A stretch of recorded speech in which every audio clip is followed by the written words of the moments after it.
আমার নাম আব্দুল্লাহ আল পলাশ। পলাশ হচ্ছে ডাক নাম, রাইট? জি জি। আচ্ছা, ঠিক আছে। বয়স কত এখন? 25 বছর। 25 বছর, ঠিক আছে। চলেন শুরু করি, একবার যেখান থেকে বলতে ইচ্ছে করে, যেভাবে বলতে ইচ্ছে করে। আমি এসম মনে করেন যে আমার বয়স এসম 12 কিংবা 10 এর মধ্যে থাকবে। তাই আমার আব্বা হঠাৎ করে ব্রেন শর্ট পড়ে, কে যেন কি খাওয়ায়। আপনি কি আপনার জন্মের পর থেকে বাবাকে এরকমই দেখছেন, নাকি তার আগে ভালো দেখেছেন? না, আমি 7-8 বছর পর্যন্ত ভালো দেখছি। আচ্ছা, তার মানে আপনি যে সময় গল্প বলছেন ওই সময়টাতে আপনার বাবা মানসিকভাবে ভারসাম্যহীন, জি, তাই তো? আচ্ছা, ওকে। হ্যাঁ। আপনি পরিবারের বড় ছেলে? হ্যাঁ হ্যাঁ, আমি আমার পরিবারে বড় ছেলে। কয় ভাই বোন ছিলেন আপনারা? আমরা 2 ভাই। 2 ভাই। হ্যাঁ। সংসার চলতো কিভাবে তাহলে? সংসার মানে আমার দাদার ইসিতে সাপোর্টে। জি, বলেন। তারপর মনে করেন যে আমার দাদু আমার মাকে কাজকাম করাইতো। তা আমার আব্বা তো মনে করেন যে ওই নর্মাল। আমার দাদু ওই কাজকাম করাইতো। আমার এক কাকু ছিল, ঠিক আছে। আমার কাকুরা আগে বলি, আমার কাকুরা আবার মানে 4 ভাই, আমার আব্বাক সহ 5টা। আচ্ছা।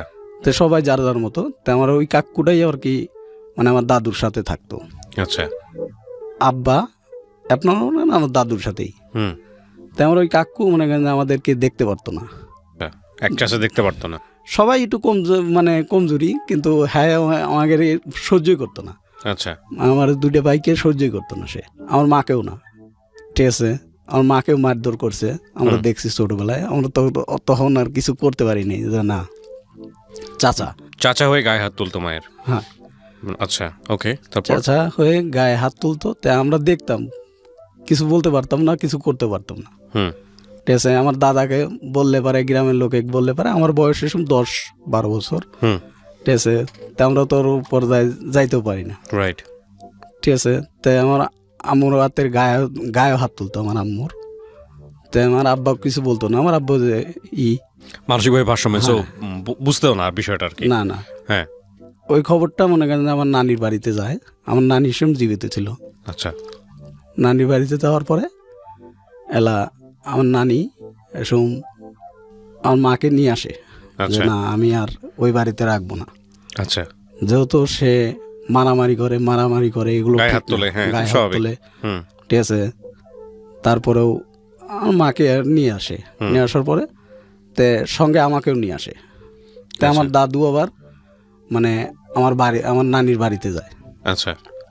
যাওয়ার পরে আমার দাদু আবার মানে আমার নানিকে বুঝায় শুনে আবার আমার বাড়িতে নিয়ে আসে। তে আমি এসব লেখাপড়া ক্লাস 4-এ পড়ি এরকমই। তো এখন মানে আমার কাকু আমি যদি নানি বাড়িতে যাওয়ার পরেও তো আমার কাকু এসব আর কিছু বলে না। তো আমার মাকেও নিয়ে আসে, বা আমি তো আমার মার হাতেই নিয়ে আসে, আমার দাদুর হাতে করে নিয়ে আসে। নিয়ে আসার পরে তো আমার দাদু ফিরের দিনকে আমার দাদু মানে আমার মাকে বলে ওই কাজগুলো তুমি করো, মানে সংসারের কাজ। আচ্ছা ঠিক আছে, আমার মা নীরবে খাচ্ছে দাচ্ছে, কাজ করবে না, কাজ করতেছে। কাজ করতে করতে তাই আমি আবার স্কুলে যাব, ঠিক আছে। তাই আমার দাদু বলতেছে তুমি স্কুলে যাও। তাই আমি স্কুলে গেছি। স্কুল থেকে আসার পরে তাই আমার সেদিনকে মানে পরীক্ষার ফিস নেয় সরকার থেকে, পরীক্ষার ফিস দেওয়া লাগবে। তা আমার তো বাপ এরকম না, তাই আমার বাপেরটা না চাই, আমার দাদুরটা চাইছি বাজারে যায়। সে সময় আমার কাকু উপস্থিত ছিল। আচ্ছা। তে বাজারে যায়, আমি বলতেছি দাদা বলো আমার বাড়িতে না, আমার কয়টা টাকা লাগবে, আমার স্কুলে ফিস দিতে হবে, পরীক্ষার ফি। হ্যাঁ। তো এখন বলতেছে ঠিক আছে, তাহলে সন্ধ্যাবেলা আমি তোকে টাকা দিচ্ছি, কালকে যখন যাবি স্কুলে। আচ্ছা ঠিক আছে। তখন আর কি টাকাটা নিয়ে যাস বা এরকম কিছু। আমার কাকু বলতেছে কি লেখাপড়া করে কি হইব, লেখাপড়া করে মানে জজ ব্যারিস্টার হইব, লেখাপড়া করা লাগবো না। তা আমার সহায় কাম লাগছে, ঠিক আছে, কামলা টামলা নিতে পারবো না, আমি একা খাওয়াতে পারবো না, এত মানসিক। মানে কি আপনার চাচা ইনকাম করতো আসলে? জি জি। ওকে। আমার চাচাও এরকম ইনকাম না, মানে আমার দাদুরই ইনকাম, ঠিক আছে। আমার দাদুর বসির দোকান ছিল, কাকু থাকতো আর ওই আবাদ টাবাদ করতো, বুঝছেন। সেও এরকম ইনকাম না। তো কি কয় আমি কামলা দিয়ে এত কিছু করাইতে পারবো না। তাহলে ও ছোট মানুষও কি করবো, আমার দাদুর হাতে ঝগড়া বাজারের ভিতরে। তো বাজারের লোকজন জুটে গেল, তাই আমি বললাম দাদু ঠিক আছে আমি কাজের না আমি স্কুলের ফাঁকে ফাঁকে আমি চকে যাব, জমিতে যাব, হুম সমস্যা নেই। তা আমার দাদু বললো আচ্ছা ঠিক আছে। একদিনকে মানে জমিতে যাওয়া একটু দেরি হয়েছে, সকালবেলা যাইতে হয় তো, হুম তো যাওয়া একটু দেরি হয়েছে, তাই আমি ভাত খাইতে বইছি। তো আমার ওই কাকু মানে ঘরে থেকে বাড়া এসে মনে করেন যে আমাকে প্লেট সহ বুঝছেন, ভাত সহ প্লেট সহ আমাকে এক শট দিয়ে ফেলা দিল। প্লেটটা যা পড়লো মনে করেন যে আমার থেকে 2-3 হাত দূরে, আর আমি পড়লাম যা মনে করেন যে উল্টে পড়ে গেলাম ওইখানে। লাথি মারলো। হ্যাঁ লাথি মারলো। তো আমি এরকম ওই দৃশ্য আমার মানে বাড়ির লোক সবাই দেখলো। হুম দেখার পরে আমার নানি এসব বেঁচে ছিল, আমার নানি আসলো আবার যে আমার নাতিকে মারলো কিসের অপরাধে। হুম খুব স্বাভাবিক। হ্যাঁ নানি এসে আমার মাকে আবার নিয়ে গেল। তাই আমি বললাম যে আমি আর কিছু বললাম না, তাই আমি আমার নানির সাথেই চলে গেলাম সাথে। হুম তাই আমার নানি বললো কি এই স্কুল থেকে বাদ দিয়ে আমি মাদ্রাসায় ভর্তি করে দেবো হুম আমার নাতিকে, ঠিক আছে। তে আমার নানি আমাকে নিয়ে মাদ্রাসায় ভর্তি করে দিল, আচ্ছা ডাকিলে মাদ্রাসায়, যে ওইখানে বাংলা ইংরেজি সব হয়। তে আমি ওইখানে লেখাপড়া করতেছি। তে আবার মনে করেন যে আমাদের সময় হয়ে গেল, ঠিক আছে।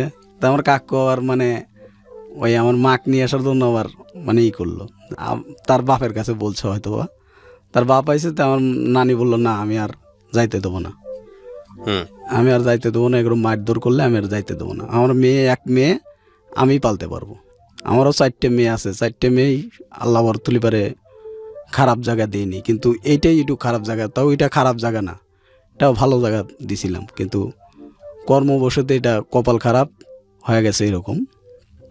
যাক সমস্যা নাই, আমি এক মেয়ে আমি পালতে পারবো। তো আমার নানা আগের যুগের মনে করেন যে ব্যাংকে চাকরি করতো, ব্যাংকের সোনালী ব্যাংকের মানে ম্যানেজার ছিল, সে এককালীন টাকা পেতো। তো আমার নানি আবার ভয় পাইতো না, ঠিক আছে।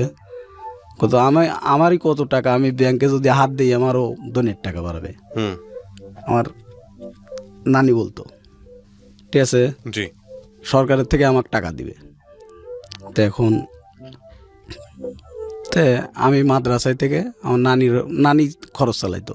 হুম তো ইতিমধ্যে মনে করেন যে আমার দাদু গেল, তো আমার দাদু এই কথা বলে দিল। তো আমার নানি আর আসতে দিল না, আমাদের আচ্ছা আসতে দিল না। পরে আমার দাদু বাড়ি থেকে ফিরে আসার পরে আমার দাদি গেল আর আমার কাকু গেল, যে কাকু আমার মারধর করতো সেই কাকু। জি যাওয়ার পরে তাই আমার মানে মাক যা বলতেছে যে যা খবর হয়েছে, ঠিক আছে, এখনো কাজ কাম লাগিয়েছে, ঠিক আছে, তাই চলেন ভাবি যাই, আর করবো না। আমাকে বললো বাঁচতে কাকা চলো। না আমি বললাম যে না আমি আর আপনাদের সাথে যাব না, আমি আমার নানির বাড়িতে থাকবো। হুম তাই আমার দাদি বললো যখন থাকতেছে যে ছোটো মানুষ থাক, ঠিক আছে, আমার দাদি বলতেছে যে ছোটো মানুষ থাক, ও যদি মন পড়ে ওই বেই আসবিনি। তাই আমার মা বললো যে না আমি যাব না। হুম আমার ছোটো ভাই তো এসব কোলে না মানে হাঁটে কোনো রকম গুরু করে এরকম। আমার ছোটো ভাই এসব 2-3 বছর কিংবা 4 বছর বয়স, আমার থেকে অনেক ছোট। দাদি বলতেছে যে ও থাক, কয়েকদিন পরে এবি আসবিনি, হুম ঠিক আছে, মার কথা মনে পড়লে এবি আসবিনি। হ্যাঁ তাই আমি আমার ছোটোবেলার থেকে আমার মা যা বলতো আমি ওটাই আর কি করতাম, যে আমার মা ছাড়া আমার আর গতি নাই, হুম ঠিক আছে। তো যেহেতু আমার বাপটাও থাকেও নাই, জি তাই আমার মা ছাড়া আর গতি নেই। তাই আমার নানি আর কি আমাকে ভর্তি করে দিল। তাই আমার মানে আমি ওই মাদ্রাসায় পড়তাম, আসতাম মাদ্রাসায় থেকেই পড়তাম। হুম তখন আল্লাহ আমার মা আবার ওই বাদ গেল, অনেক হাতে পায়ে জড়া ধরে ওই বাদ নিয়ে যাওয়ার পরে শ্বশুর বাড়ি। হ্যাঁ আমার দাদার বাড়ি। জি তো আমার দাদার বাড়ি নিয়ে যাওয়ার পরে আমি মনে হয় যে মাসখানিক পরে আমি বলতেছি যে মাক দেখি না, যাই মার কাছে একটু যাই, দেখা করে আসি। হ্যাঁ দেখা করে আসি। দেখা করতে গেছি, তে আমি বাড়িতে গেছি, বাড়িতে যাওয়ার পরে তাই আমার কাকু বলতেছে কি যে যদি যায় ঠিক আছে তাহলে একবারে যাইতে হবে, ঠিক আছে। ও আইসে আর ওকে এখানেই আবার ওই স্কুলে ভর্তি করে দেবো, পড়লে পড়বো, ঠিক আছে, কাজ কাম করতে হবে। তারপরে আর কি আমাকে আর যাইতে দিব না। তাই আমি কই আমার মাদ্রাসায় যাইতেই হবে, ঠিক আছে। তো এক পর্যায়ে আমার কাকু মনে করেন যে আমার উপরে মারধার, তুই যদি যাস সব নিয়ে একবারে যা বাড়া। আচ্ছা। তো আমার দাদু আবার মানে ওরকমই কাজ কাম করি না দেখে, মানে মাদ্রাসায় থাকি দেখে, ঠিক আছে, আমার দাদু আমার দেখে পার না আগের মতো। হুম। তারপরে আর কি আমি বললাম আচ্ছা ঠিক আছে, তাহলে আমি কয়েকদিন পরে আমি মাদ্রাসাতে একবারে আসতেছি। আচ্ছা, একবারে চলে আসবো। হ্যাঁ, হুম। তাই মাদ্রাসাতে আসছি, আসার পরে এই স্কুলে ভর্তি হবো আর আমাকে ভর্তি করে দিবি না, টাকা লাগবে দেখে স্কুলে ভর্তি করে দিবে না। হুম। ভর্তি করে দেবে না। তাই আমি অনেকবার চেষ্টা করলাম যে নিজে নিজে দেই ভর্তি হওয়া যায় নাকি। হুম। তাই আমার আম্মু ধারে ধারে যায়, মানে স্কুলের স্যার করে যায় রিকোয়েস্ট করে। তাই আমি বললাম যে ঠিক আছে, তাহলে আমি ক্লাস 3-তে ভর্তি হই। আবার 3-তে ভর্তি হইলাম। তারপরে আমার ছোটো ভাই আবার একটু মানে জ্বর হইলো। তা আমার মামা ছিল আর পাবনা। হুম। তা আমার মামা আমার বললো কি যে এক ভাই এখানে থাক, আর আমি ওই সোডাক নিয়ে, ঠিক আছে, পাবনা নিয়ে যাবো, হাফেজের লেখাপড়া করাবো। আচ্ছা। ওদের কোনো খরচ লাগবে না। তা আমার ছোটো মামা বাড়িতে এসে, ঠিক আছে, মাইজেনটা ছোটটার আর কি বড়টা, হুম। বাড়িতে এসে আমার ছোটো ভাইকে নিয়ে গেল। তো এই সময় আমার ছোটো ভাই মনে করেন যে 5-6 বছর বয়স এরকমই হবে, আমার বয়স 12-13।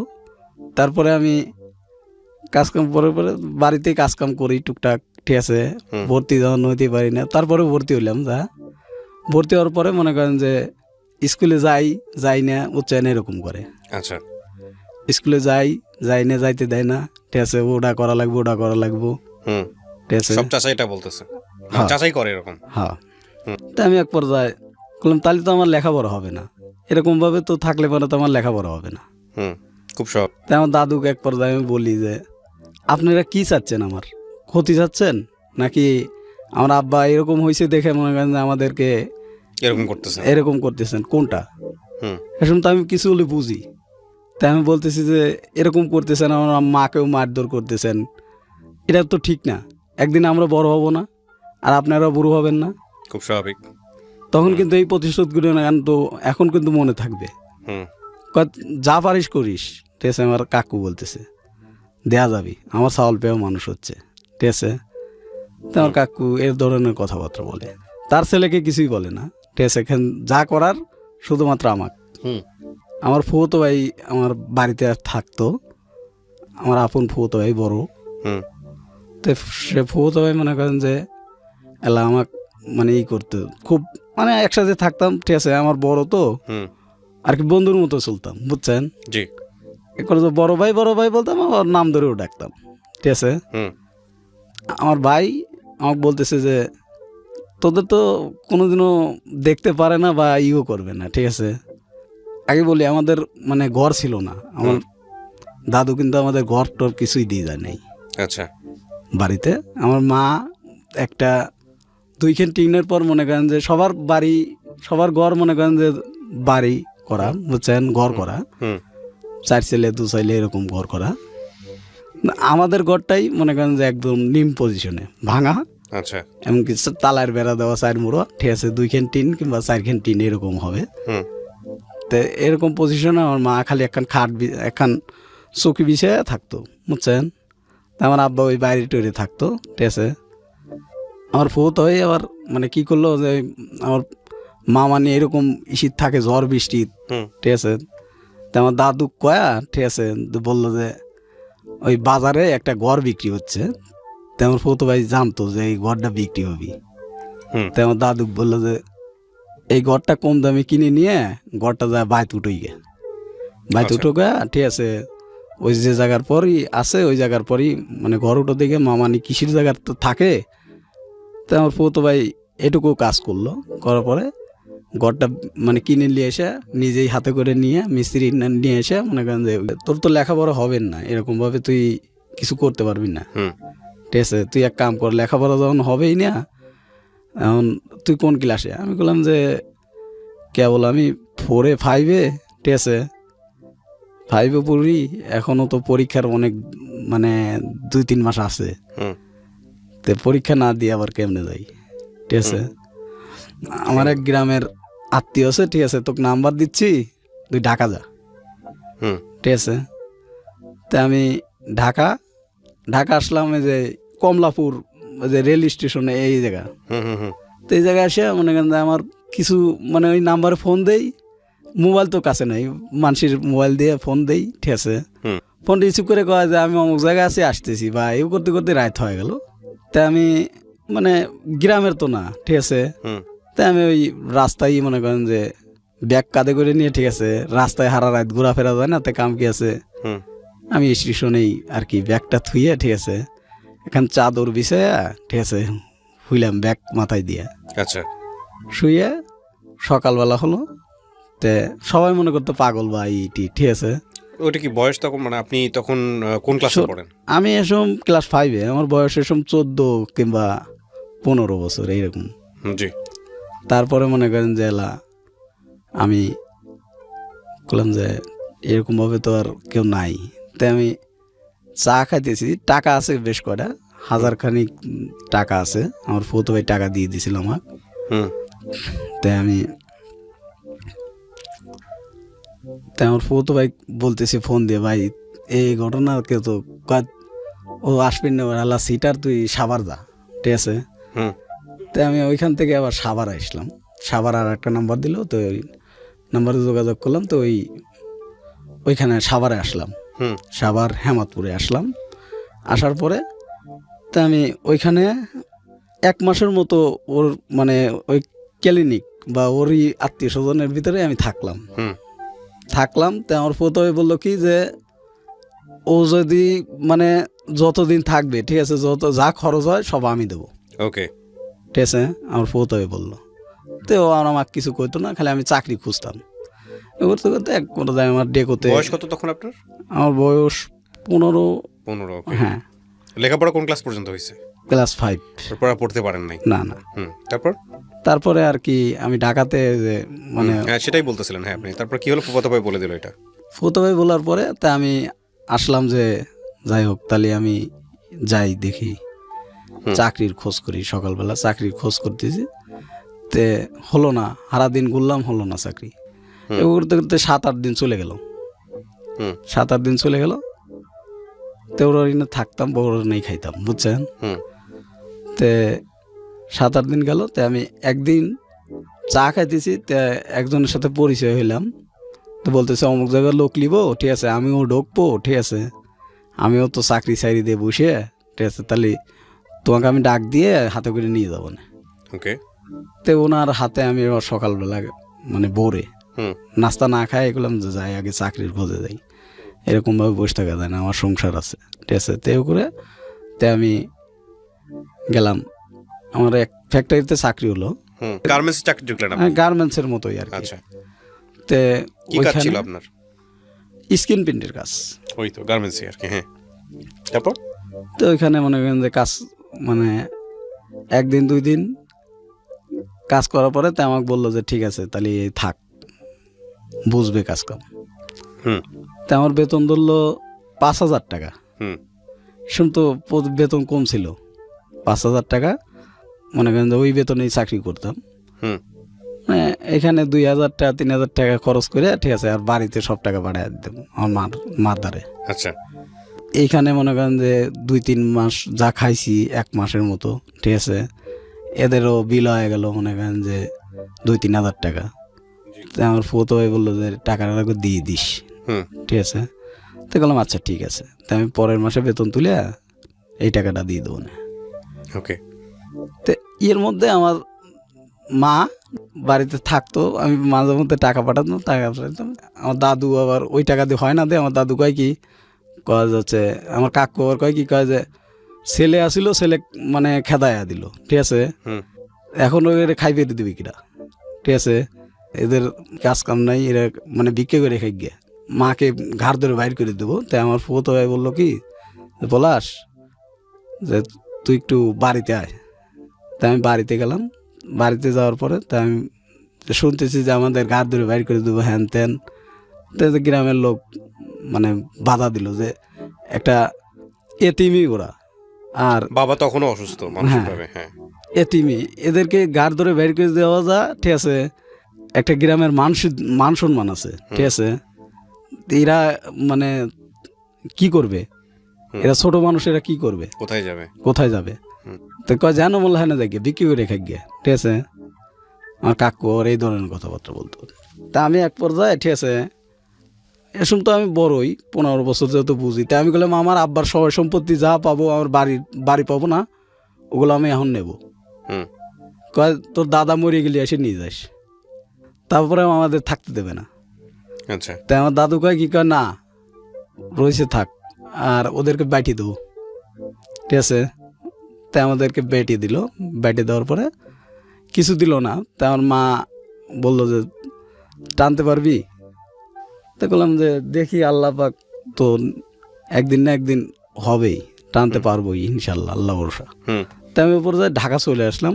তো আমার ফুতো ভাই মাঝে মধ্যে এবার হেল্প করতাম, আমার ফুতো ভাইয়ের নাম্বারে আমি টাকা পাঠাতাম। তো আমার ফুতো ভাই চাল ডাল যা কিনে দেওয়ার আমার ফুতো ভাই কিনে দিত। আমার ছোটো ভাই তো পাব নাই, চাল ডাল যা কিনে দেওয়ার আমার ফুতো ভাই কিনে দিত।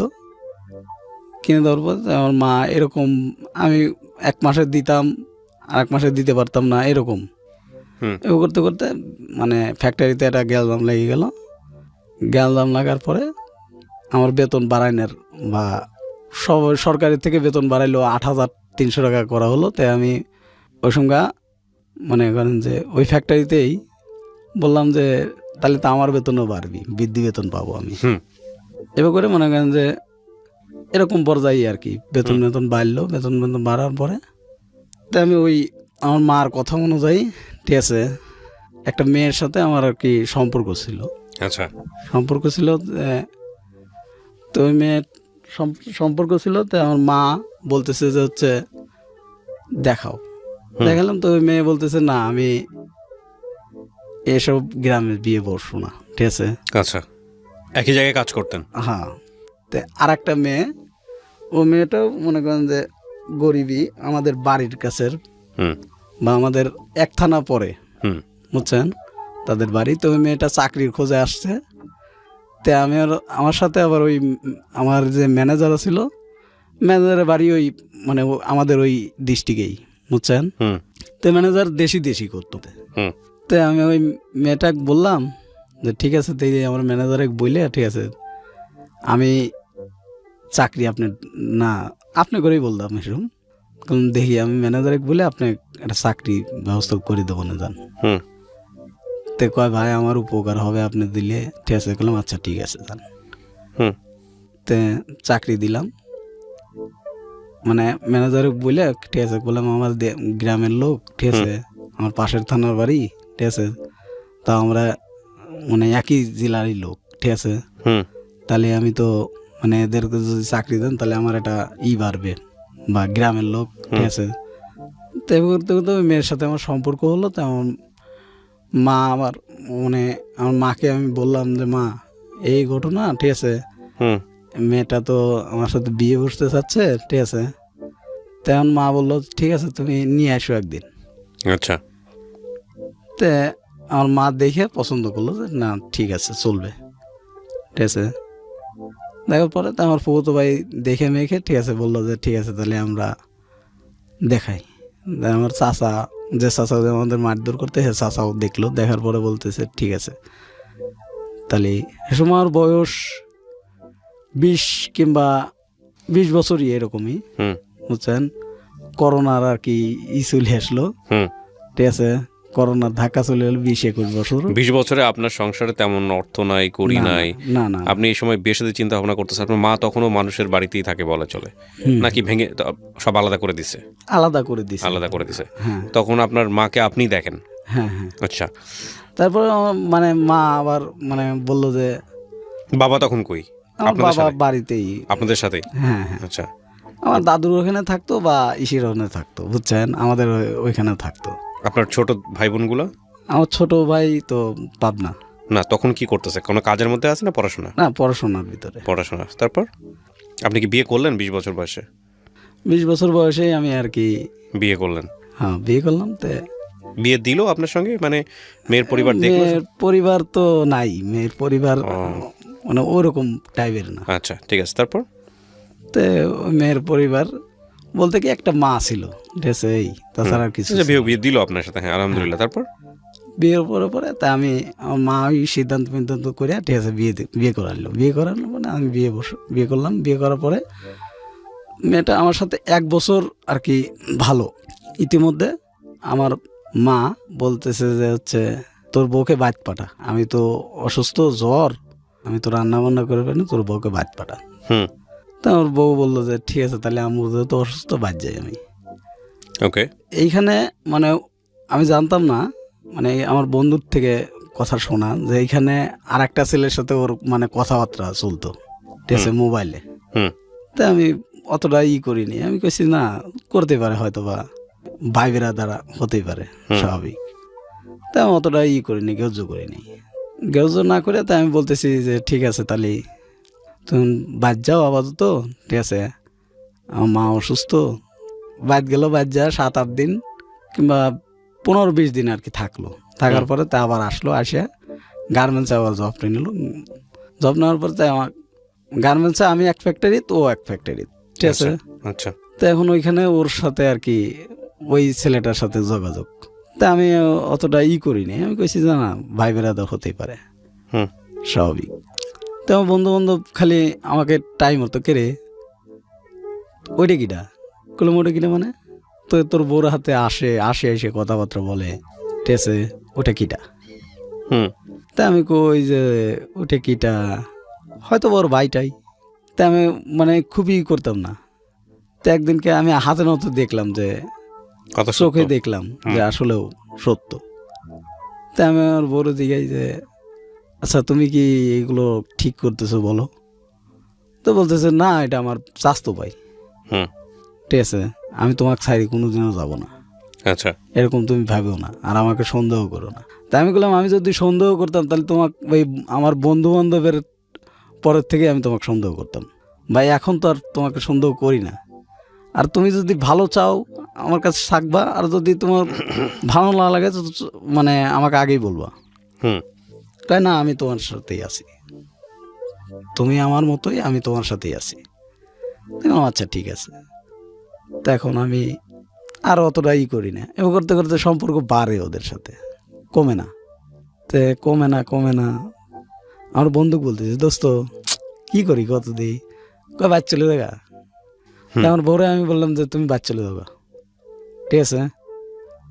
তে এ বলার পরে ইতিমধ্যে আমার ওই যে অফিসে একটু মানে আমার ওই একটা ম্যানেজার ছিল, ম্যানেজারটা মনে করেন যে কারণ বসে চাকরি চলে যায়, তো চাকরি চলে যাওয়ার পরে তো আমাকে বলতেছে যে হচ্ছে পলাশ, ঠিক এতদিন আমি আসিলাম সব কিছুই দেখে শুনে রাখছি, অন্যায় করলে পারেও অতটা করি নেই, হ্যাঁ, ঠিক আছে। আমাদের সবাইকে ডাক দিয়ে বলতেছে অন্যায় এক জায়গায় থাকতে গেলে অনেক কিছু হয়, সবাইকে ডাক দিয়ে নিয়ে বলতেছে। তা আমাকে পার্সোনালি বলতেছে পলাশ একটু দেখে শুনে থাকিস, তোর একটু বেশি মানে ভুল আছে। আচ্ছা ঠিক আছে স্যার, দোয়া করবেন, আপনি যখন যাচ্ছেন দোয়া করবেন আমার জন্য। তো মাসখানিকের পরে আর একটা ম্যানেজার আসলো, আর একটা ম্যানেজার পরে মাসখানিকের মতো আর কি ভালো হুম, চাকরি করতেছি।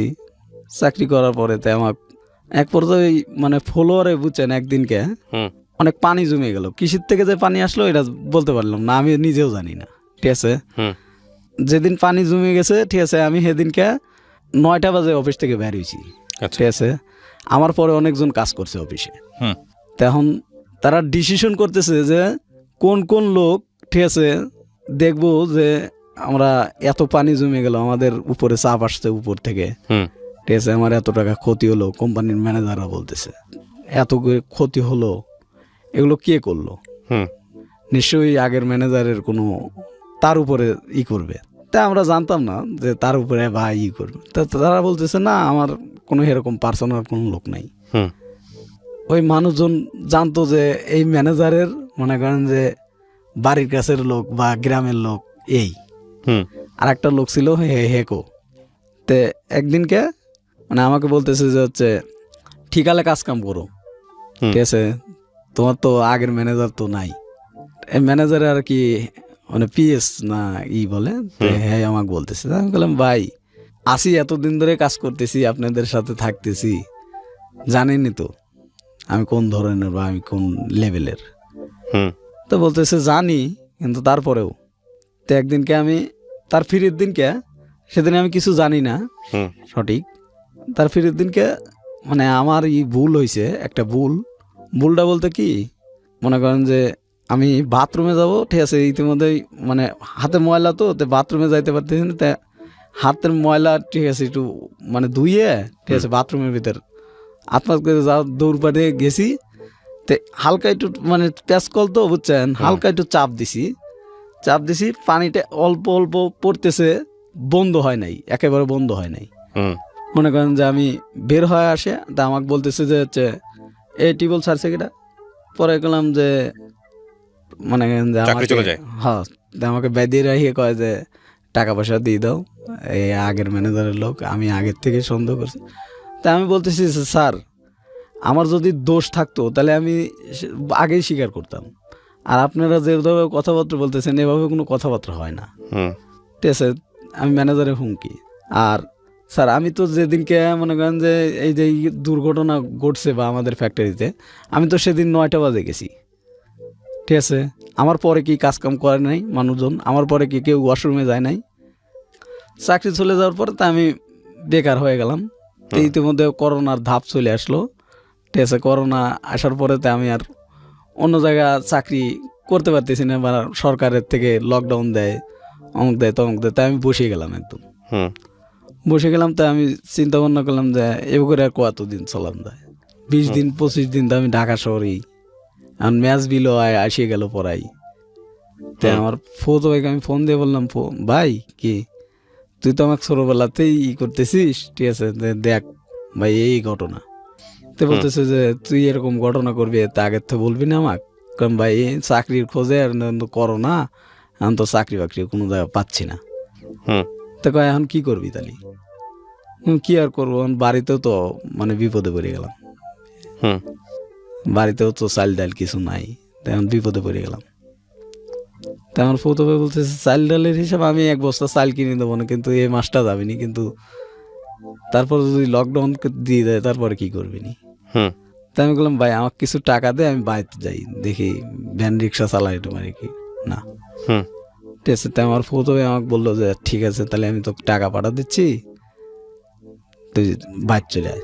তো ম্যাচের টাকা অনেক টাকা, ম্যাচে মনে করেন যে 4,000 টাকার মতো বিল হয়ে গেছে, হুম না 3,000 টাকার মতো বিল হয়ে গেছে। তাই আমাকে বলতেছে এই বিল টাকা দিয়ে থুয়ে যান। হুম তো বললাম আচ্ছা ঠিক আছে। তাই আমি 3,000 টাকা আমার প্রথমে ঠিক নিয়ে 4,000 টাকা নিলাম, নেওয়ার পর 3,000 টাকা মানে ম্যাচে দিয়ে, ম্যাচ থেকে সব কিছু নিয়ে আমি বাইরে হয়ে গেলাম বাড়িতে। করোনার ধাপ এদিক, ঠিক আছে, আর এদিক মনে করেন যে লকডাউন, বাড়িতে যাইতেও পারি না, ভাঙিয়ে ভাঙিয়ে ভাঙিয়ে ভাঙিয়ে বাড়িতে গেলাম লকডাউনের ভিতরে। হুম তো কেমনি করোনার মনে করেন যে লকডাউন বাড়ে, কমে না, বললাম আরে আল্লাহ, আমিও হলাম, ঠিক আছে, দেশে হাল বললো, তো এরকমভাবে আমি করতেছি। তা আমি এরকমভাবে অনেক কথা বলতে বলতেছি। তো বলার পরে তো আমার ফুতো ভাই 1 বস্তা চাল কিনে দিল, চাল কিনে দেওয়ার পরে তা আমার ফুতো ভাই চাল আর 1 কেজি ডাল, ঠিক আছে, কিনে মিনে দিয়ে, ঠিক আছে, চাল ডাল কিনে দিল। কিনে দেওয়ার পরে তা আমি 1 মাস তো গেল, তাই আমি ফিরের মাসে আমি বললাম যে ঠিক আছে তাহলে আমি ভ্যান রিক্সা ধরি, আর কি করবো, যেরকম করোনার ভাব দেখতেছি। হুম তা আমার এক মানে গ্রাম প্রতিবেশী, ওনা আমার ভ্যান রিক্সা ভাড়া দিত, ঠিক আছে। তাই আমি রিক্সা চালাইলাম কিছুদিন, আচ্ছা। ভ্যান চালা মনে করেন যে কিছু টাকা দিয়ে ওই মানে সংসার আর কি ধরে রয়েছি এ পর্যন্ত। হুম এ করে মনে করেন যে ভ্যান রিক্সা চালানোর পরে তো আমার বউ আবার বলতেছে কি যে হলো আমার টাকা লাগবে, আমার বউর আবার চাহিদা বেশি, ঠিক আছে। আমার বউ কিন্তু বাড়িতে আসছে আমি বাড়িতে আসার পরে, তো চাহিদা বেশি, চাহিদা বলতে কি মানে প্রতি মাসে শাড়ি লাগবে, তার লাগবে, তার যে জিনিস সে দাবি করবে এই জিনিস দিতেই হবে যেভাবে হোক। হুম তা আমি বললাম যে আমি একটু ইসির মধ্যে পড়ছি, ঠিক আছে, আমি তোমার সবই দেই না এমন কোনো কথা আছে, তুমি তো দেখতেইছো আমার সাথে 6 মাস ধরে 1 বছর ধরে রইছো, দেখতেইছো তো, ঠিক আছে, যে আমি এখন কোন পজিশনে আছি। হুম এখন আমি ইসিত পড়ছি আর তুমি আমার সাথে এরকম করতেছো, কয় না আমার লাগবে, আমি বুঝি না। ঠিক আছে দেখি আমি, তো 1 মাস শাড়ি কিনে দিলাম, তার ফিরের মাসে আবার বলতেছে আমার অমুকটা লাগবে, এই অমুকটা লাগবে। তাই আমি বললাম যে এরকমভাবে চাহিদা করলে তো আমার সংসার চলার নিয়ে টাফ ব্যাপার হয়ে যাবে, ঠিক আছে, একটু কম করো, ঠিক আছে। মানুষ কিন্তু ওটা দেখেন, মানুষ দেখে হলো সংসারে অভাব আছে নাকি।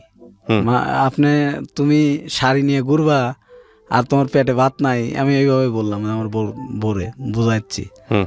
আমার বউ বুঝে না, মানে আমার উপরে খেই করে ওঠে, ঠিক আছে। ওই যে ওই ছেলেটার সাথে সম্পর্ক আমি জানতাম না যে আপনি আপনার ওয়াইফের সঙ্গে আছেন এখনো নাকি ডিভোর্স হয়ে গেছে?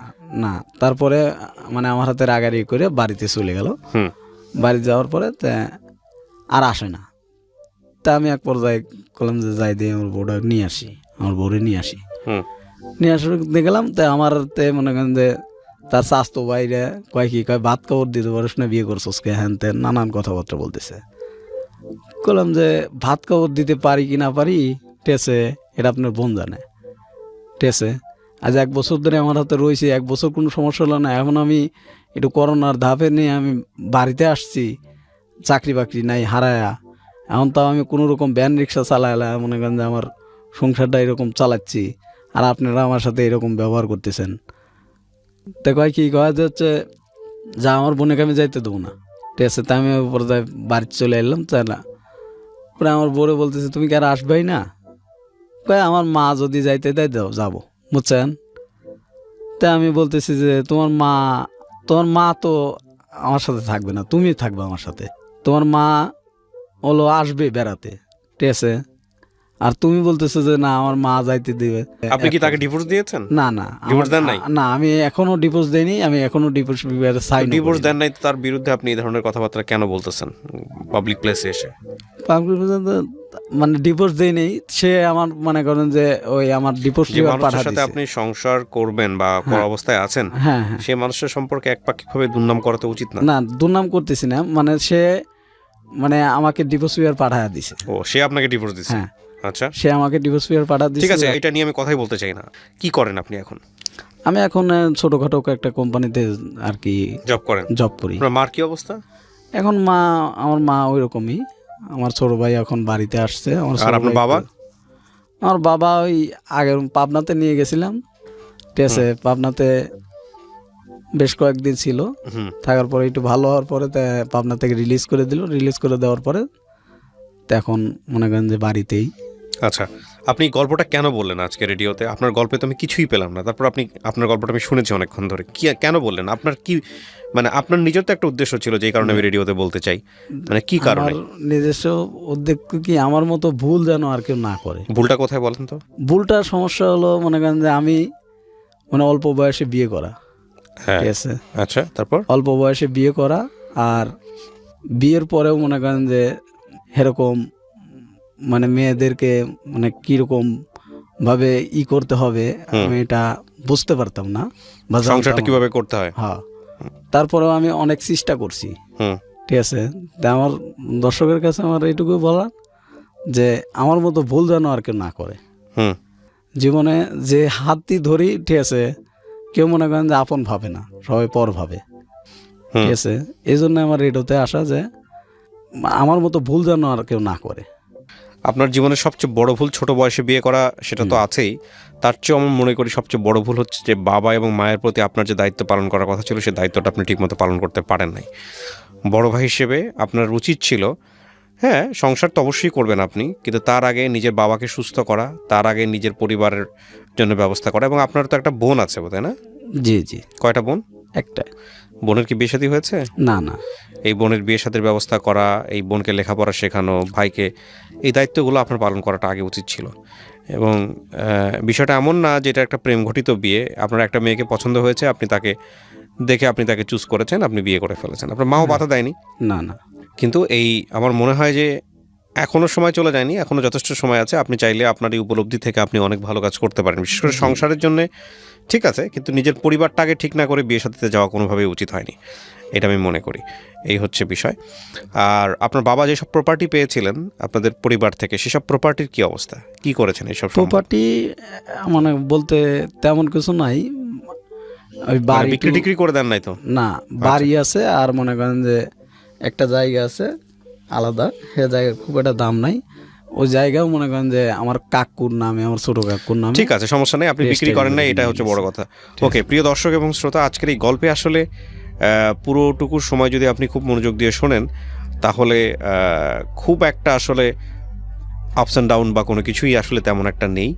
তবে এটা ঠিক যে যদি আপনি নিতে চান তাহলে বলবো যে এরকম ঘটনা আমাদের গ্রামীণ সমাজে একেবারে নিম্নবিত্ত পরিবারের ক্ষেত্রে অনেক সময়ই ঘটে। যেই সন্তান বাবার এত খারাপ অবস্থা দেখলো, মায়ের এত খারাপ অবস্থা দেখলো, আমি মনে করি তাদের মাদ্রাসায় পড়তাম, আসতাম মাদ্রাসায় থেকেই পড়তাম।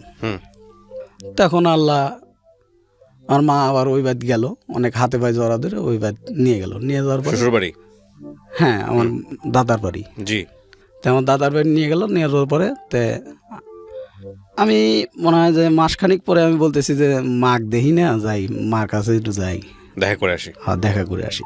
দেখা করতে গেছি, তে আমি বাড়িতে গেছি। বাড়িতে যাওয়ার পরে তে আমার কাকু বলতেছে কি যে যদি যায় ঠিক আছে তাহলে একবারে যাইতে হবে, ঠিক আছে। ও আইসে আর ওকে এখানেই আবার ওই স্কুলে ভর্তি করে দেবো, পড়লে পড়বো, ঠিক আছে, কাজ কাম করতে হবে। তারপরে আর কি আমাকে আর যাইতে দিব না। তাই আমি কই আমার মাদ্রাসায় কি যাইতেই হবে, ঠিক আছে।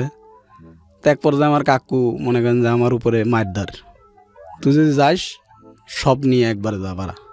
আচ্ছা, তো আমার দাদু আবার মানে ওরকমই কাজ কাম করি না দেখে, মানে মাদ্রাসায় থাকি দেখে, ঠিক আছে, আমার দাদু আমার দেখে পার না আগের মতো।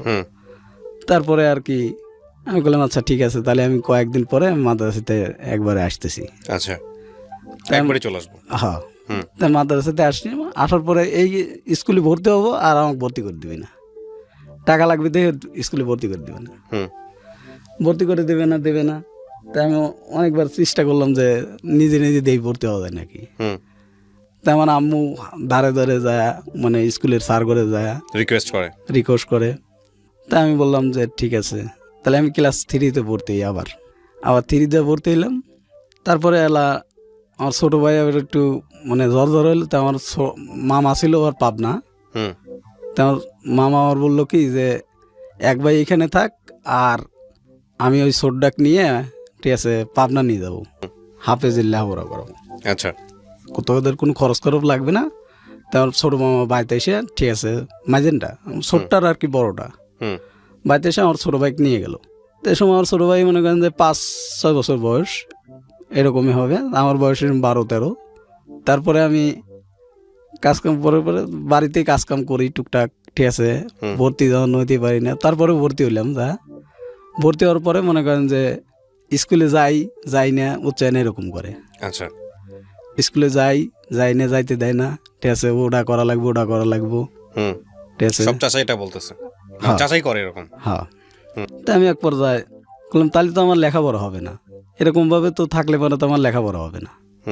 খুব সব। তাই আমার দাদুকে এক পর্যায়ে আমি বলি যে আপনারা কি চাচ্ছেন, আমার ক্ষতি চাচ্ছেন নাকি আমার আব্বা এরকম হয়েছে দেখে মনে করেন যে আমাদেরকে এরকম করতেছেন, কোনটা? এখন তো আমি কিছু হলে বুঝি। তাই আমি বলতেছি যে এরকম করতেছেন, আমার মাকেও মারধর করতেছেন, এটা তো ঠিক না। একদিন আমরা বড় হব না, আর আপনারাও বুড়ো হবেন না, খুব স্বাভাবিক। তখন কিন্তু এই প্রতিশোধগুলো না তো এখন কিন্তু মনে থাকবে। যা পারিস করিস, ঠিক আছে। আমার কাকু বলতেছে দেয়া যাবি, আমার চাউল পেয়েও মানুষ হচ্ছে, ঠিক আছে। তো আমার কাকু এর ধরনের কথাবার্তা বলে, তার ছেলেকে কিছুই বলে না, ঠিক আছে।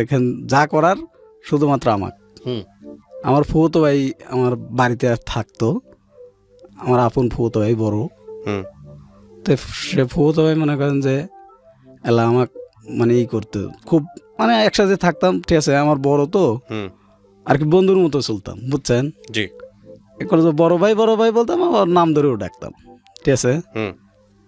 আমার ভাই আমাকে বলতেছে যে তোদের তো কোনোদিনও দেখতে পারে না বা ইও করবে না, ঠিক আছে।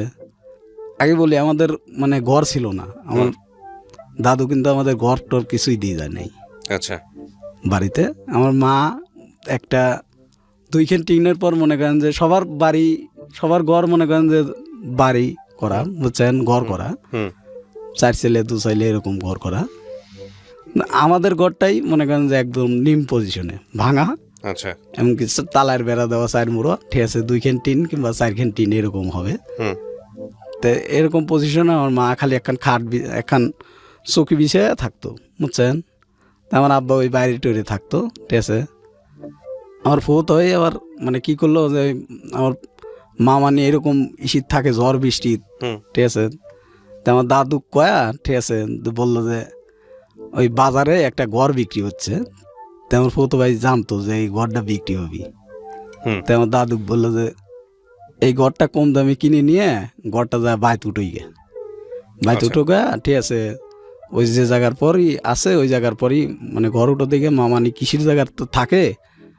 তো আমার ফুতো ভাই এটুকু কাজ করলো, করার পরে ঘরটা মানে কিনে নিয়ে এসে নিজেই হাতে করে নিয়ে মিস্ত্রি নিয়ে এসে মনে করেন যে তোর তো লেখাপড়া হবে না, এরকমভাবে তুই কিছু করতে পারবি না, ঠিক আছে। তুই এক কাম কর, লেখাপড়া যখন হবেই না, এখন তুই কোন ক্লাসে? আমি বললাম যে কেবল আমি 4 5, ঠিক আছে, 5 পড়ি, এখনও তো পরীক্ষার অনেক মানে 2-3 মাস আছে।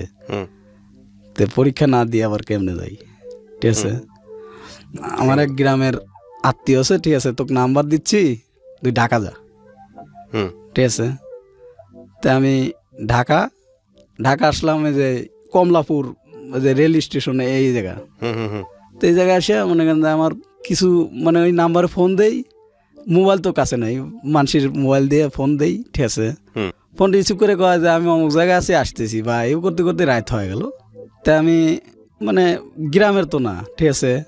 তাই আমি ওই রাস্তায় মনে করেন যে ব্যাগ কাঁধে করে নিয়ে, ঠিক আছে, রাস্তায় হারা রাত ঘোরাফেরা যায় না, তাই কাম কি আছে, আমি স্টেশনেই আর কি ব্যাগটা থুইয়ে, ঠিক আছে, এখান চাদর বিছাইয়া, ঠিক আছে, হুইলাম ব্যাগ মাথায় দিয়ে, আচ্ছা, শুয়ে সকালবেলা হলো। তে সবাই মনে করতো পাগল বা ইটি, ঠিক আছে। ওইটা কি বয়স তখন, মানে আপনি তখন কোন ক্লাসে পড়েন? আমি এসম ক্লাস 5, আমার বয়স এসম 14 কিংবা 15 বছর এইরকম। জি। তারপরে মনে করেন যে এলা আমি বললাম যে এরকমভাবে তো আর কেউ নাই। তাই আমি চা খাইতেছি, টাকা আছে বেশ কয়টা, 1000 খানিক টাকা আছে, আমার ফুতো ভাই টাকা দিয়ে দিয়েছিল আমার। তাই আমার ফুতো ভাই বলতেছি ফোন দিয়ে, ভাই এই ঘটনা কেউ তো ও আসবেন না, আল্লাহ সিটার, তুই সাভার যা, ঠিক আছে। তাই আমি ওইখান থেকে আবার সাভার আসলাম, সাভার আর একটা নাম্বার দিল, তো ওই নাম্বারে যোগাযোগ করলাম, তো ওইখানে সাভারে আসলাম, সাভার হেমাদপুরে আসলাম। আসার পরে তা আমি ওইখানে 1 মাসের মতো ওর মানে ওই ক্লিনিক বা ওরই আত্মীয় স্বজনের ভিতরে আমি থাকলাম। তো আমার প্রথমে বললো কি যে ও যদি মানে যতদিন থাকবে, ঠিক আছে, যত যা খরচ হয় সব আমি দেবো, ওকে, ঠিক আছে, আমার প্রথমে বললো।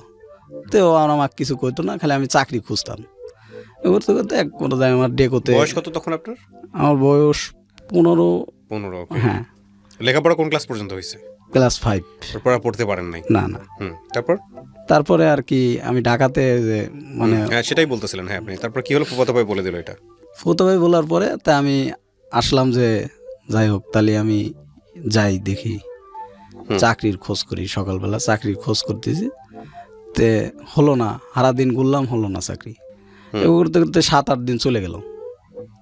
7-8 দিন চলে গেল, তো ওরা থাকতাম, বড় নেই খাইতাম, বুঝছেন।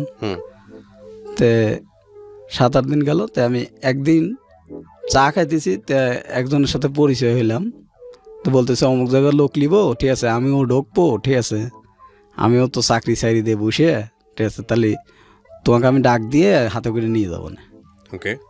তো ওনার হাতে আমি সকালবেলা মানে ভোরে নাস্তা না খাই এগুলাম যে যাই আগে চাকরির খোঁজে যাই, এরকমভাবে বসে থাকা যায় না, আমার সংসার আছে, ঠিক আছে। তেও করে আমি গেলাম, আমার এক ফ্যাক্টরিতে চাকরি হলো, গার্মেন্টস চাকরি ঢুকলেন আপনি? গার্মেন্টসের মতোই আর কি। আচ্ছা। তে কি কাজ ছিল আপনার? স্কিন প্রিন্টের কাজ। ওই তো গার্মেন্টস আর কি। হ্যাঁ। তারপর তো ওইখানে মনে করেন যে কাজ মানে 1 দিন 2 দিন কাজ করার পরে তো আমাকে বললো যে ঠিক আছে, তাহলে থাক, বুঝবে কাজ কাম, হুম তা আমার বেতন ধরলো 5,000 টাকা। হুম শুন তো বেতন কম ছিল, 5,000 টাকা মনে করেন যে ওই বেতনেই চাকরি করতাম। হুম মানে এখানে 2,000 টাকা 3,000 টাকা খরচ করে, ঠিক আছে, আর বাড়িতে সব টাকা পাঠিয়ে দিতাম আমার মার দ্বারে। আচ্ছা এইখানে মনে করেন যে 2-3 মাস যা খাইছি 1 মাসের মতো, ঠিক আছে, এদেরও বিল হয়ে গেল মনে করেন যে 2-3 হাজার টাকা। তো আমার ফুতো ভাই বললো যে টাকাটা দিয়ে দিস, হুম ঠিক আছে। তো বললাম আচ্ছা ঠিক আছে, তো আমি পরের মাসে বেতন তুলে এই টাকাটা দিয়ে দেবো না। ওকে তো এর মধ্যে আমার মা বাড়িতে থাকতো, আমি মাঝে মধ্যে টাকা পাঠাতাম, টাকা পাঠাতাম। আমার দাদু আবার ওই টাকা দিয়ে হয় না দে, আমার দাদু কয় কি কয় যাচ্ছে, আমার কাকু আবার কয় কি কয় যে ছেলে আসিল, ছেলে মানে খেদায়া দিল, ঠিক আছে, হুম এখন ওই খাইবে দিবি কিনা, ঠিক আছে, এদের কাজ কাম নাই, এরা মানে বিক্রি করে খাই গিয়ে মাকে ঘাড় ধরে বাইর করে দেবো। তাই আমার ফুতো ভাই বললো কি পলাশ যে তুই একটু বাড়িতে আয়। তাই আমি বাড়িতে গেলাম। বাড়িতে যাওয়ার পরে তাই আমি শুনতেছি যে আমাদের ঘাড় ধরে বাইর করে দেবো হ্যান ত্যান। তাই তো গ্রামের লোক মানে বাধা দিল যে একটা এতিমি ওরা, আর বাবা তখনও অসুস্থ মানসিকভাবে। হ্যাঁ এতিমি, এদেরকে ঘাড় ধরে বাইর করে দেওয়া যা, ঠিক আছে, একটা গ্রামের মান সম্মান আছে, ঠিক আছে। এরা মানে কি করবে, এরা ছোট মানুষ, এরা কি করবে, কোথায় যাবে? কোথায় যাবে? হুম। তো কয় জানো মনে হয় না দেখে বিক্রি করে খাই গিয়ে, ঠিক আছে। আমার কাকু আর এই ধরনের কথাবার্তা বলতো। তা আমি এক পর্যায়ে, ঠিক আছে, এসব তো আমি বড়ই 15 বছর যেহেতু বুঝি, তাই আমি বললাম আমার আব্বার সবাই সম্পত্তি যা পাবো, আমার বাড়ি পাবো না, ওগুলো আমি এখন নেব। হুম কয় তোর দাদা মরে গেলে এসে নিয়ে যাস, তারপরে আমাদের থাকতে দেবে না। আচ্ছা তাই আমার দাদু কয় কি কয় না রয়েছে থাক, আর ওদেরকে ব্যাটি দেবো, ঠিক আছে। তাই আমাদেরকে ব্যাটি দিল। ব্যাটি দেওয়ার পরে কিছু দিল না। তাই আমার মা বললো যে টানতে পারবি? তো বললাম যে দেখি, আল্লাহ পাক তো একদিন না একদিন হবেই, টানতে পারবোই ইনশাল্লাহ, আল্লাহ ভরসা। হুম তাই আমি পর্যায়ে ঢাকা চলে আসলাম। তা আমার ফুতো ভাই মাঝে মধ্যে এবার হেল্প করতাম, আমার ফুতো ভাইয়ের নাম্বারে আমি টাকা পাঠাতাম। জি তা আমার ফুতো ভাই চাল ডাল যা কিনে দেওয়ার আমার ফুতো ভাই কিনে দিত। আমার ছোটো ভাই তো পাব নাই, চাল ডাল যা কিনে দেওয়ার আমার ফুতো ভাই কিনে দিত। কিনে দেওয়ার পর আমার মা এরকম, আমি 1 মাসে দিতাম, আর 1 মাসে দিতে পারতাম না, এরকম হুম এরকম করতে করতে মানে ফ্যাক্টরিতে একটা গ্যালজাম লেগে গেল। গ্যালজাম লাগার পরে আমার বেতন বাড়াইনের বা সরকারি থেকে বেতন বাড়াইলো 8,300 টাকা করা হলো। তাই আমি ওই সঙ্গে মনে করেন যে ওই ফ্যাক্টরিতেই বললাম যে তাহলে তো আমার বেতনও বাড়বি, বৃদ্ধি বেতন পাবো আমি। হুম এবার করে মনে করেন যে এরকম পর্যায়ে আর কি বেতন বাড়লো। বেতন বাড়ার পরে তাই আমি ওই আমার মার কথা অনুযায়ী, ঠিক আছে, একটা মেয়ের সাথে আমার আর কি সম্পর্ক ছিল। আচ্ছা তো ওই মেয়ের সম্পর্ক ছিল। তো আমার মা বলতেছে যে হচ্ছে দেখাও। দেখালাম। তো ওই মেয়ে বলতেছে না আমি এসব গ্রামে বিয়ে বসবো না, ঠিক আছে। আচ্ছা একই জায়গায় কাজ করতেন? হ্যাঁ। তো আর একটা মেয়ে, ও মেয়েটাও মনে করেন যে গরিবই, আমাদের বাড়ির কাছের হুম বা আমাদের 1 থানা পরে, হুম বুঝছেন, তাদের বাড়ি। তো ওই মেয়েটা চাকরির খোঁজে আসছে। তো আমি আর আমার সাথে আবার ওই আমার যে ম্যানেজার ছিল, ম্যানেজারের বাড়ি ওই মানে আমাদের ওই ডিস্ট্রিক্টেই, বুঝছেন। হুম তো ম্যানেজার দেশি করতো। হুম তো আমি ওই মেয়েটাকে বললাম যে ঠিক আছে, তাই আমার ম্যানেজারে বললে ঠিক আছে আমি চাকরি আপনি না আপনি করেই বললাম এসব, কারণ দেখি আমি ম্যানেজারে বলে আপনি একটা চাকরি ব্যবস্থা করে দেবো না যান। হুম তো কয় ভাই আমার উপকার হবে আপনি দিলে, ঠিক আছে। বললাম আচ্ছা ঠিক আছে যান। হুম তো চাকরি দিলাম, মানে ম্যানেজারে বলে, ঠিক আছে। বললাম আমার গ্রামের লোক, ঠিক আছে, আমার পাশের থানার বাড়ি, ঠিক আছে, তা আমরা মানে একই জেলারই লোক, ঠিক আছে। হুম তাহলে আমি তো মানে এদেরকে যদি চাকরি দেন তাহলে আমার একটা বাড়বে বা গ্রামের লোক, ঠিক আছে। তো এবার করতে করতে ওই মেয়ের সাথে আমার সম্পর্ক হলো। তো আমার মা আমার মানে আমার মাকে আমি বললাম যে মা এই ঘটনা, ঠিক আছে, হুম মেয়েটা তো আমার সাথে বিয়ে বসতে চাচ্ছে, ঠিক আছে। তেমন মা বললো ঠিক আছে তুমি নিয়ে আসো একদিন। আচ্ছা তে আমার মা দেখে পছন্দ করলো যে না ঠিক আছে চলবে, ঠিক আছে। দেখার পরে তো আমার ফুফুতো ভাই দেখে মেখে ঠিক আছে বললো যে ঠিক আছে তাহলে আমরা দেখাই। আমার চাচা, যে চাচা আমাদের মারধর করতে, সে চাচাও দেখলো, দেখার পরে বলতেছে ঠিক আছে তাহলে। এ সময় আমার বয়স 20 কিংবা 20 বছরই এরকমই, হুম বুঝছেন। করোনার আর কি চলে আসলো, হুম। ঠিক আছে। করোনার ধাক্কা চলে এলো 20-21 বছর। 20 বছরে আপনার সংসারে তেমন অর্থ নাই, কড়ি না, নাই, না না আপনি এই সময় বিয়ে সাথে চিন্তা ভাবনা করতেছেন, আপনার মা তখনও মানুষের বাড়িতেই থাকে বলা চলে, নাকি ভেঙে সব আলাদা করে দিছে? আলাদা করে দিছে। আলাদা করে দিছে। হ্যাঁ তখন আপনার মাকে আপনি দেখেন? হ্যাঁ হ্যাঁ। আচ্ছা, তারপরে মানে মা আবার মানে বললো যে বাবা তখন কই? আমার আপনাদের বাবা সাথে? বাড়িতেই। আপনাদের সাথেই? হ্যাঁ হ্যাঁ। আচ্ছা। আমার দাদুর ওখানে থাকতো বা ইসির ওখানে থাকতো, বুঝছেন, আমাদের ওইখানে থাকতো। আপনার ছোট ভাই বোনগুলো? আমার ছোট ভাই তো পাবনা। না, তখন কি করতেছে? কোনো কাজের মধ্যে আছে না পড়াশোনা? না, পড়াশোনার ভিতরে। পড়াশোনা। তারপর আপনি কি বিয়ে করলেন 20 বছর বয়সে? 20 বছর বয়সেই আমি আর কি বিয়ে করলেন? হ্যাঁ বিয়ে করলাম। তো বিয়ে দিল আপনার সঙ্গে, মানে মেয়ের পরিবার দেখলো? মেয়ের পরিবার তো নাই, মেয়ের পরিবার মানে ওরকম টাইপের না। আচ্ছা, ঠিক আছে। তারপর? তো ওই মেয়ের পরিবার বলতে কি একটা মা ছিল, ঠিক আছে, এই তাছাড়া আর কিছু আচ্ছা, ছিল বিয়ে দিল আপনার সাথে, হ্যাঁ আলহামদুলিল্লাহ। তারপর? বিয়ের পরে তা আমি আমার মা ওই সিদ্ধান্ত করে ঠিক আছে বিয়ে করালো। বিয়ে করালো মানে আমি বিয়ে করলাম। বিয়ে করার পরে মেয়েটা আমার সাথে 1 বছর আর কি ভালো। ইতিমধ্যে আমার মা বলতেছে যে হচ্ছে তোর বউকে বাইত পাঠা, আমি তো অসুস্থ, জ্বর, আমি তো রান্না বান্না করে পারি না, তোর বউকে বাইত পাঠা। হুম। তা আমার বউ বললো যে ঠিক আছে তাহলে আমি যেহেতু অসুস্থ বাইত যাই আমি। ওকে। এইখানে মানে আমি জানতাম না, মানে আমার বন্ধুর থেকে কথা শোনা যে এইখানে আর একটা ছেলের সাথে ওর মানে কথাবার্তা চলতো, ঠিক আছে, মোবাইলে। হুম। তা আমি অতটা করিনি, আমি কইছি না করতে পারে হয়তো বা ভাই বেড়া দ্বারা হতেই পারে, স্বাভাবিক। তা আমি অতটা করিনি, গ্রাহ্য করিনি। গ্রাহ্য না করে তাই আমি বলতেছি যে ঠিক আছে তাহলে তুমি বাদ যাও আপাতত, ঠিক আছে, আমার মা অসুস্থ, বাদ গেল, বাদ যা 7-8 দিন কিংবা 15-20 দিন আর কি থাকলো। থাকার পরে তা আবার আসলো, আসে গার্মেন্টসে আবার জব নিল।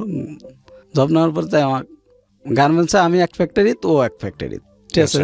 আচ্ছা। তো এখন ওইখানে ওর সাথে আর কি ওই ছেলেটার সাথে যোগাযোগ।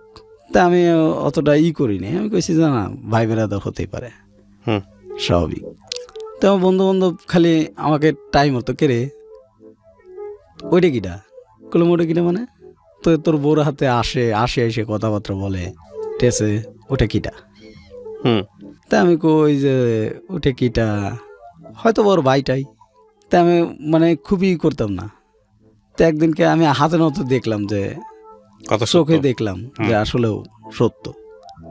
তা আমি আমার বড় দিকে যে আচ্ছা তুমি কি এগুলো ঠিক করতেছো বলো। তো বলতেছে না এটা আমার চাস্তো ভাই, হুম।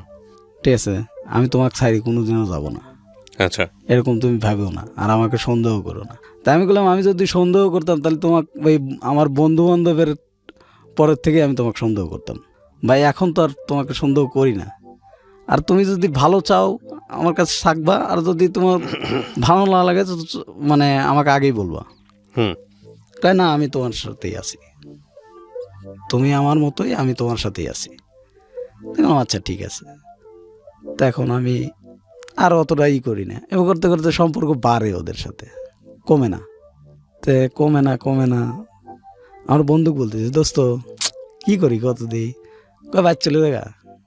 আমার বউরে আমি বললাম যে তুমি বাচ্চা চলে যাবা, ঠিক আছে। তে এ বলার পরে ইতিমধ্যে আমার ওই যে অফিসে একটু মানে আমার ওই একটা ম্যানেজার ছিল, ম্যানেজারটা মনে করেন যে কারণবশত চাকরি চলে যায়। তো চাকরি চলে যাওয়ার পরে তো আমাকে বলতেছে যে হচ্ছে পলাশ ঠিক এতদিন আমি আসছিলাম সব কিছুই দেখে শুনে রাখছি, অন্যায় করলে পারেও অতটা করি নেই, হ্যাঁ ঠিক আছে। আমাদের সবাইকে ডাক দিয়ে বলতেছে অন্যায় হয়ে যাবে, এক জায়গায় থাকতে গেলে অনেক কিছু হয়, সবাইকে ডাক দিয়ে নিয়ে বলতেছে। তা আমাকে পার্সোনালি বলতেছে পলাশ একটু দেখে শুনে থাকিস, তোর একটু বেশি মানে ভুল আছে। আচ্ছা ঠিক আছে স্যার, দোয়া করবেন, আপনি যখন যাচ্ছেন দোয়া করবেন আমার জন্য। তো মাসখানিকের পরে আর একটা ম্যানেজার আসলো, আর একটা ম্যানেজার পরে মাসখানিকের মতো আর কি ভালো, হুম চাকরি করতেছি। চাকরি করার পরে তো আমার এক পর্যায়ে মানে ফলোয়ারে বুঝছেন একদিনকে হুম অনেক পানি জমে গেল। কিসের থেকে যে পানি আসলো এটা বলতে পারলাম না, আমি নিজেও জানি না। ঠিক আছে, হুম যেদিন পানি জমে গেছে, ঠিক আছে, আমি সেদিনকে 9টা বাজে অফিস থেকে বের হয়েছি। আচ্ছা ঠিক আছে, আমার পরে অনেকজন কাজ করছে অফিসে। হুম তখন তারা ডিসিশন করতেছে যে কোন কোন লোক, ঠিক আছে, দেখবো যে আমরা এত পানি জমে গেল, আমাদের উপরে চাপ আসছে উপর থেকে, হুম ঠিক আছে, আমার এত টাকা ক্ষতি হলো। কোম্পানির ম্যানেজাররা বলতেছে এত ক্ষতি হলো, এগুলো কে করলো? হুম নিশ্চয়ই আগের ম্যানেজারের কোনো তার উপরে করবে। তা আমরা জানতাম না যে তার উপরে বা করবে। তা তারা বলতেছে না, আমার কোনো এরকম পার্সোনাল কোনো লোক নাই। হুম ওই মানুষজন জানতো যে এই ম্যানেজারের মনে করেন যে বাড়ির কাছের লোক বা গ্রামের লোক এই। হুম আর একটা লোক ছিল হেকো। তে একদিনকে মানে আমাকে বলতেছে যে হচ্ছে ঠিকালে কাজ কাম করো, হুম। ঠিক আছে, তোমার তো আগের ম্যানেজার তো নাই।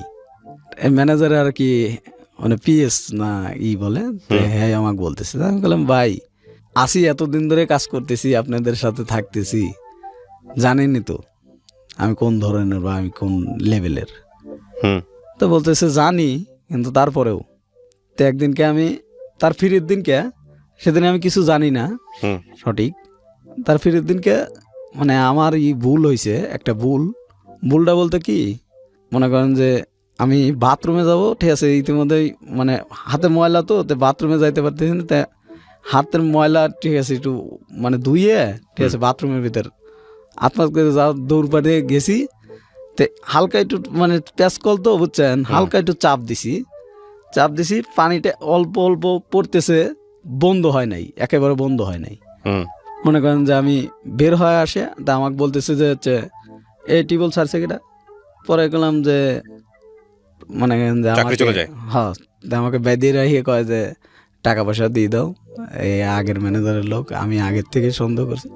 তা আমি বলতেছি যে, স্যার আমার যদি দোষ থাকতো তাহলে আমি আগেই স্বীকার করতাম।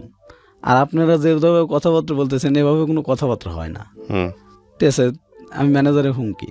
আর স্যার আমি তো যেদিনকে মনে করেন যে এই যে দুর্ঘটনা ঘটছে বা আমাদের ফ্যাক্টরিতে, আমি তো সেদিন 9টা বাজে গেছি। ঠিক আছে, আমার পরে কি কাজকাম করে নাই মানুষজন, আমার পরে কি কেউ ওয়াশরুমে যায় নাই?